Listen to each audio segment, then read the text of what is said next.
Muted. Nailed it. Okay. Hi everyone. So just two heads up, which is why I was muted before. I live in like an ambulance area by a bunch of hospitals. So you might hear some ambulance sounds. Everything is totally fine here. Maybe not for that person. And I have a very vocal cat who loves to interrupt me when I'm on Zoom. So those two things, if you hear crying, it's the cat. If you hear sirens, it's the hospital. I am going to go ahead and share my screen. I'm like a very visual learner. So I just want to make sure we can see things like this. Awesome. Let me just move this. Cool. Okay. Good. And she's using the litter box right now. Loving it. Okay. So hi everyone. Hi Marissa. I'm so excited to see you. Thank you so much for having me. Marissa did not talk as much about herself as she should and Reloveution, but whatever. So I will also briefly talk about comcotery quickly before we get started, more so you can know who I am and why I have any authority discussing this topic at all. So comcotery is a change management communication consultancy.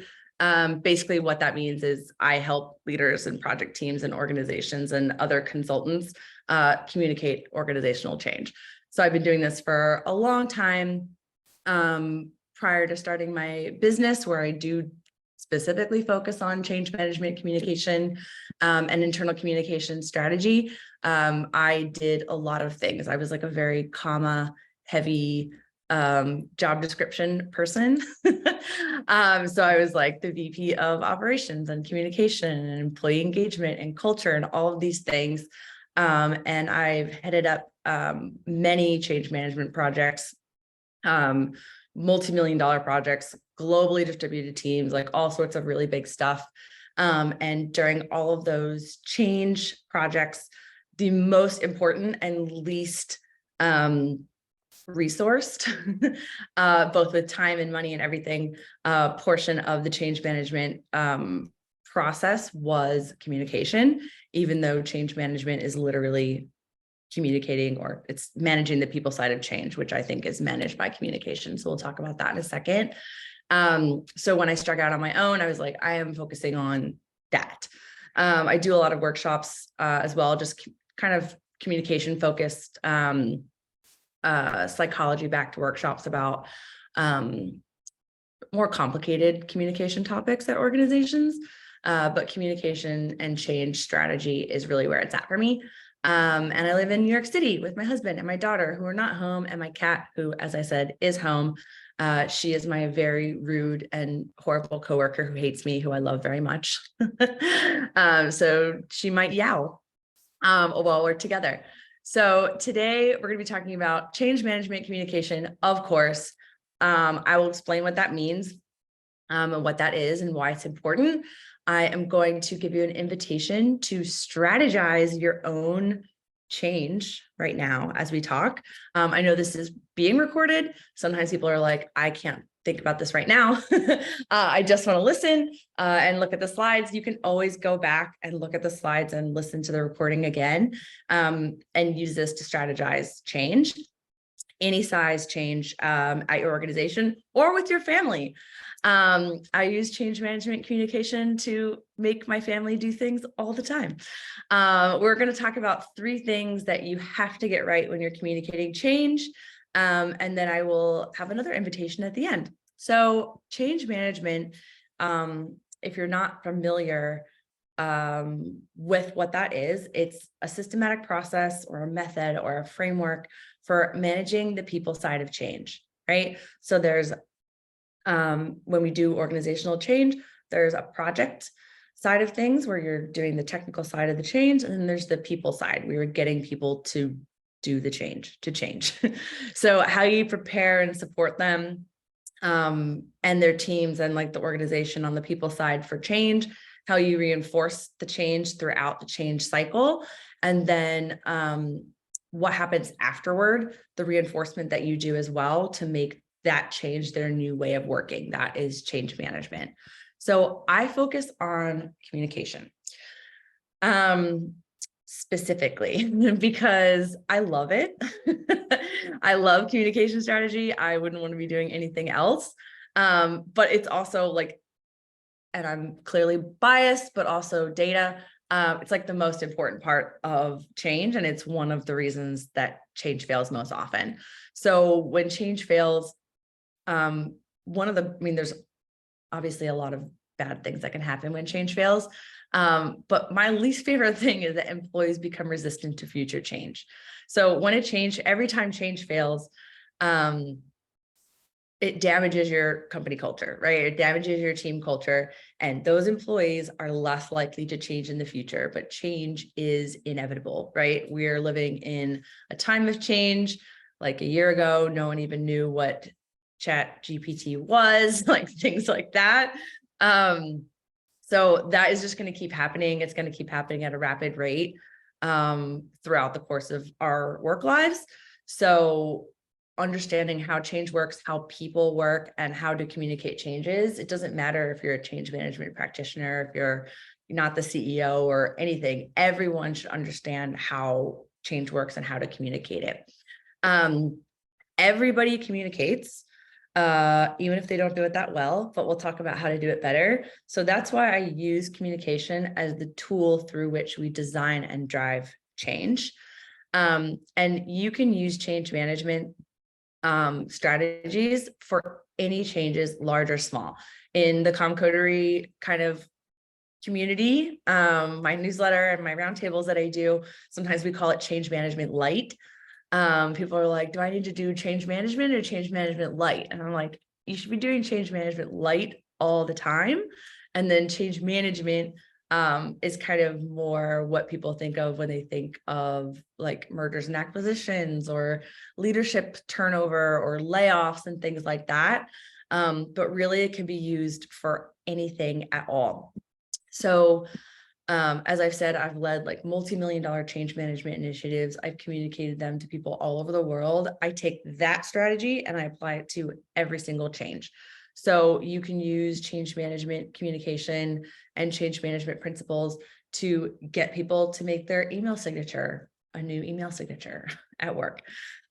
Switch printer locations in an office. You can get people to utilize new documents or templates or processes at work.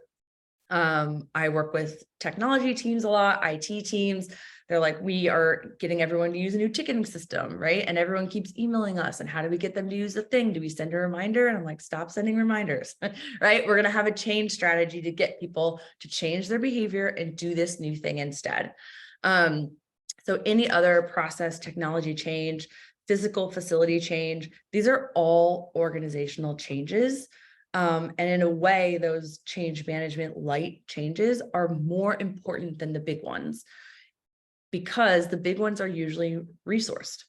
So when someone's doing a merger and acquisition, that is resourced to the top, right? Like people are bringing in consultants to do it. Like the CEO is involved, right? Like they're throwing money at this thing. Like that is a heavily resourced change typically. The smaller changes are the ones that impact people's daily lives the most. So those are the ones that I focus on, and how to make that communication more strategic, not overwhelm people and make it organically adopted by the organization as a whole. So the invitation is to think of a change you have coming up or one that has happened before that you want to do like a retrospective on, and think about how it might be better executed as we go through these steps. Okay. So I'm going to go through everything and then we're going to do the Q&A at the end. Right. Okay. So the first thing you want to focus on is the change journey. We have to understand how change works before we can help people change, right? So first, people become aware of a change. They're like, I saw it in an email or on Slack, like something's happening. Like I have general awareness that this is going on. Then they might start to understand it, why it's happening, what the impact might be on them and so forth. Then they adopt the change. They might start to use or do whatever you shared with them, right? And start to kind of like do the thing. And then they take ownership over this new way of working, right? And this is the new status quo, this is the new norm, and this is what we're doing. And they're like, I'm super happy about it, and I love this change. Or they don't do that, right? Which is where people call me and they're like, what did we do wrong?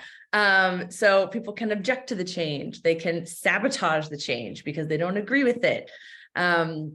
They can just not change. They can refuse to change.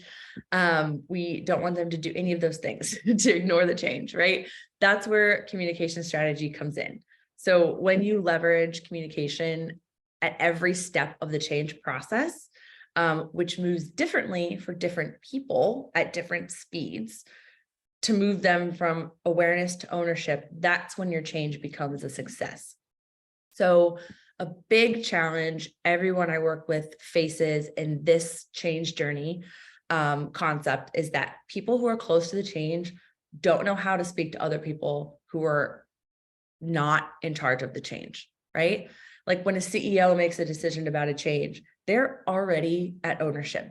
They actually probably don't even remember what it's like to have awareness of a change because they're the ones initiating and in charge of most of the changes. They have more power than everybody else. They don't have any sort of resistance to their own change, right? A crisis situation is different. But again, if a crisis happens, they're like, okay, I already own whatever decision we have to make to fix this crisis because it's my company, right? So leaders will say things like, we're all so excited about this, right? Or I can't wait to announce, XYZ. Or what's going on. And people are like, no, I have no idea what's happening, right? Because I'm way, way earlier on my change journey than you. So leaders and project teams who are doing changes, if you're, I use the word leaders to be anyone who's leading a change. So there's C-suite leaders, and then there's like the office manager can lead change. The receptionist can lead change, right? A manager can lead change. Anyone can lead change. They need you need stage appropriate talking points to meet people where they are, right? So if I'm working with an organization to create communication, I don't have people say, I'm so excited to share this with you, or we know that you're all ready to do XYZ thing, right? Because that's not necessarily true for everyone. So I identify where different people are in their journey at an organization and communicate with people where they are, right? With the goal of moving them up to the next step and the next step and the next step to ownership. We also want to make sure that everyone who is communicating change, so that is if you are, not the CEO, if the CEO is announcing something or you're providing talking points to someone, we want that person to understand the change journey. Hey, I understand that you are at ownership. These other people are just hearing about this for the first time. Here's how we're going to message this to them so that they feel understood, and we can start doing change management, right? We could change the behavior and the thoughts and the feelings of everyone in their everyday lives and move them to ownership. So when you strategize your change, think about where others are on their change journey, what tools or strategies you can use to identify where they are. So this is talking to them, surveys, right? Talk to managers and they can pull their teams. There's a lot of different things you can do. When you share the change with a wider audience, what channels can you use to literally meet them where they are, like physically in space? What messages will move them along their change journey, right? I work with a lot of organizations who have all hands meetings. The CEOs love an all hands meeting, and everyone's like, I hate all hands meetings. They're pointless. They don't apply to me. I don't remember anything, like all these different reasons, right? These are not, I'm not anti all hands, but I'm pro effective all hands. When they're sharing these announcements, sometimes they just announce it, right? And then walk away. And maybe it's in a follow-up email, but that's not helpful to anyone. So what sorts of messaging, like where are your people and what resonates with them the most? And then who are some other change champions who aren't leaders or aren't on the project team or aren't you, if you're leading change, who you could leverage to support the change? And what sorts of talking points can you give them?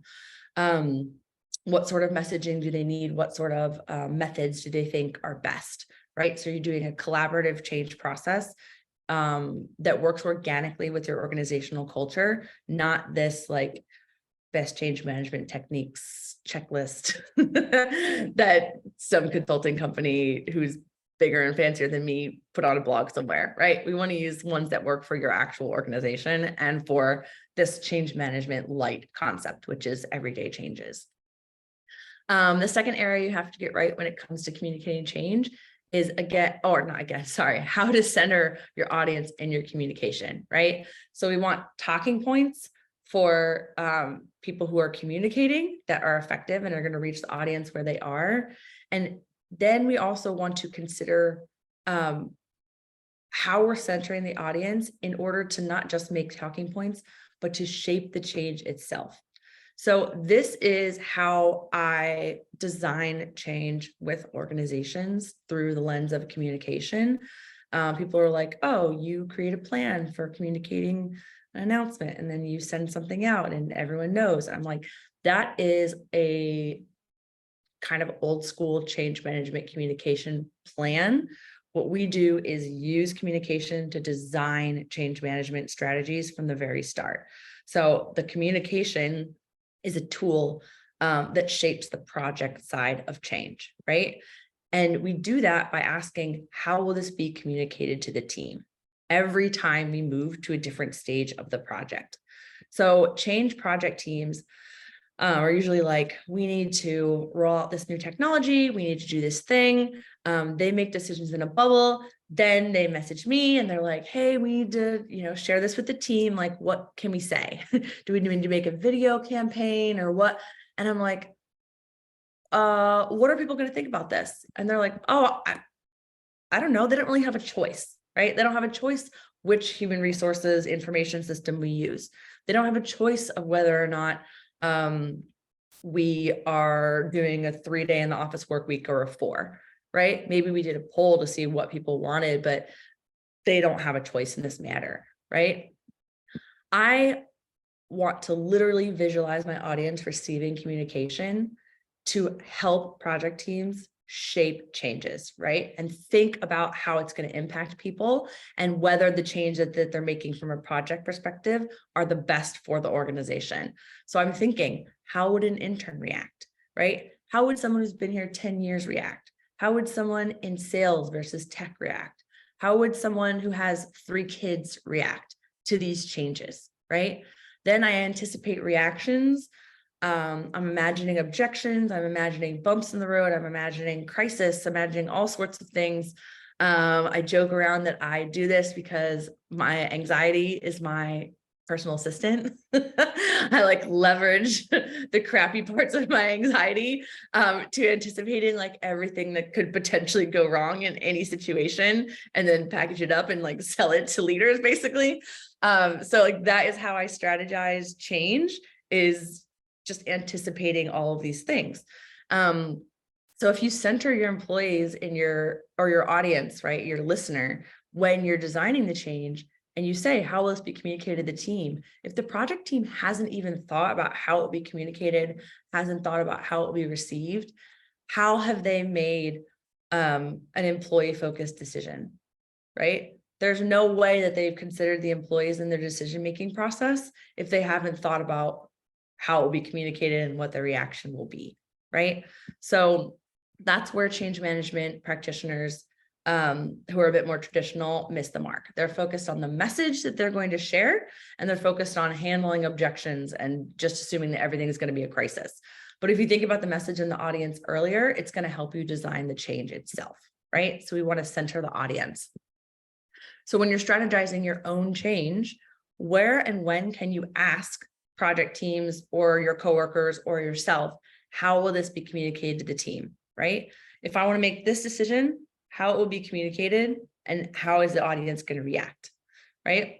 When you communicate, ask yourself and your other collaborators, what's in it for the audience? What's their why? What's going to get them to actually adopt this change, to move up the change curve? Because people don't change for fun normally, right? We have like the 5%ers over here who are like into every single change, can't wait to change, do want to iterate on greatness, like are just changing for the sake of change.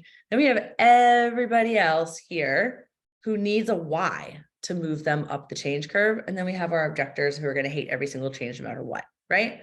So a lot of times communication plans rather than strategies make announcements and get people hype in this 5% over here.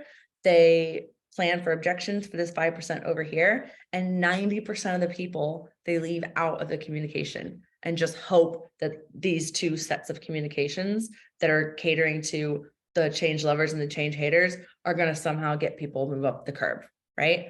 So we want to focus on that 90% and say to the audience, what is in it for them? So when you're strategizing your change, communicate early, often, and remember to reinforce as well, right? This is the third area. So when you're doing these changes, when you're strategizing, when you're thinking about your audience, what is the earliest possible time that you can communicate, right? Change project teams, again, will say, we're going to do this whole thing in a bubble. We're going to announce it. And then when the thing, whatever it is launched, we're going to celebrate that this change is complete, right? But you want to start sooner than you think is possible. You want to communicate more often than you think is necessary, and you don't want to decide where it ends. So I do a lot of yoga. Yoga with Adrienne is like my favorite. She says during the yoga practice, don't decide where it ends, right? I have to tell myself that when I'm running all the time. I'm like, just get to this next thing and then you can stop. I'm like, well, how about you just don't decide, right? Don't decide before when it ends. I don't put an endpoint on these changes, right? You can roll something out and a year later, it could have to be reinforced because now someone's using this process for the first time. People get onboarded at your company all the time, right? We have to integrate new systems into other systems. Nothing exists in a bubble, so we shouldn't be creating changes as if change exists in a bubble as well, right? So through lines of communication, how is this change management process being managed effectively so that people travel up this change curve and they're happy about it? If they're not happy about it, we handle the objections, we get them right back on the change curve and move up, right? So a couple of things to think about when you're strategizing. So when you do not have information, everyone always asks, this is a confidential change, Caitlin, we can't communicate it out, or we don't have made a decision yet. What are we supposed to say? In lieu of info, share your strategy, right? So something as simple as, hey, this change is coming. The project team is still working on it. You can give us feedback in this area. We'll listen to it, right? You don't have to make any promises. But because we don't have any info to share with you, here's our communication strategy for when, where, how you will understand what's going on, right? Is there a part of your change management process that usually causes issues? I work with organizations and they're like, every time we send a survey out, like we get really low survey results, like, or response rates. And I'm like, what? Why? Like, we have no idea, right? I was like, well, what have you done? We've tried a whole bunch of things. I'm like, okay, so you've tried things that aren't the solution to the actual problem because you don't know what the problem is, right? So we do some fact finding, we figure out what the problem is, we design a solution that actually solves the problem, and then we move forward. And then we never have to do that again, right? We just do that strategy every time until it doesn't work anymore, and then we change it. But is there a part of your change communication process that doesn't work right now, right? Is it announcements? Is it leaving things too late? Like where are there hiccups? And what can you do? Where can you finesse that to keep it from happening again? And at your organization, is there change that happened already that you can strategically enforce right now, right? This happens a lot when new projects or products or systems have been implemented and maybe not everyone has adopted them, or we have like a mentorship program, but not everyone's filled out their profiles or anything like that, right? Something that we haven't actually reinforced that's kind of fizzling out. Is there something that's going on right now where you can use a change that already happened to try to reinforce that and see what works for your organization? Because then you can use that for a strategy going forward, right? So there's always change happening and change that you can work on. So change management communication is not a plan that you roll out once there's something to announce to your team, right? It's a strategy that you leverage from the very start and you use it as you go through, right? So next time you're planning a change, before you decide on whatever tactics you're going to use on the project side, think about the people, right? bring questions to the table. Questions are how I design every single strategy that I create with organizations, right? I ask a ton of questions, and I ask more and I ask more and I ask more until we figure out what a problem is and what a solution should be and what our next steps are, right? It's 12:31. Okay. Awesome. I'm so excited for the Q&A. This is like such a long Q&A, which is amazing. So we can actually have a discussion, which is great. If you want to connect on LinkedIn, I am only on LinkedIn. Everyone's like, what are your socials? I'm like LinkedIn. You can sign up for Comcodery's newsletter and an invitation. We have a monthly change communication roundtable where we talk about all things change communication. The one in June is actually about employee surveys. A lot of my clients are doing like mid-year check-ins or, Q3 employee surveys. And we're figuring out I'm helping them figure out how to leverage that entire comms strategy that you would use for a survey to do so much more than the survey. You can do a lot of things with that change strategy. And solve all your organizational problems. Magic. But yeah, that QR code takes you to the registration link. And that's it. Yay. Amazing. Thank you so much, Caitlin. Just going to leave this on the screen for 1 second longer for folks to scan that QR code. And I'm also dropping the links in the chat. I am going to stop the recording.